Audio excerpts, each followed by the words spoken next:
I'm almost exclusively seeing patients with movement disorders, Parkinson disease and movement disorders.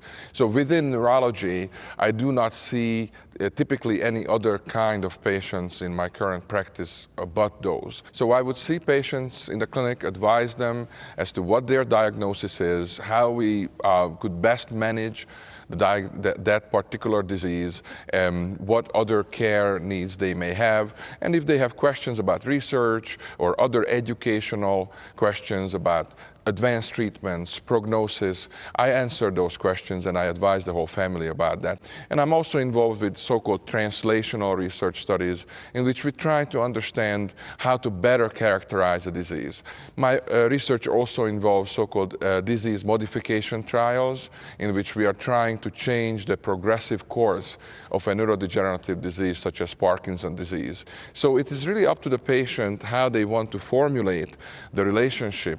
Should it be just a one-time second opinion consultation, or it could be that we provide the primary neurology care with everything. We also do virtual visits, in which case the patients may be able to connect and see me through video from the convenience of their home for follow-up care when I can refill their medications. I can determine whether they need more medication or different treatments, or order physical therapy, or everything I can do in the course of a regular physical visit to the clinic, I can also do in a setting of a virtual visit.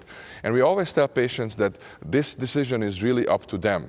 Well, I'm pretty passionate about my work, and so much of my free time I work on educational programs, work on research, write papers, proposals. I really find it fun. But I'm an avid fisherman, although I haven't been fishing in a long while. I'm looking forward to maybe try my luck in Lake Mead. And I have a family that I love, and with a young son, I try to find time to take him to the indoor playground, other activities, shows, and that takes up quite a bit of my free time.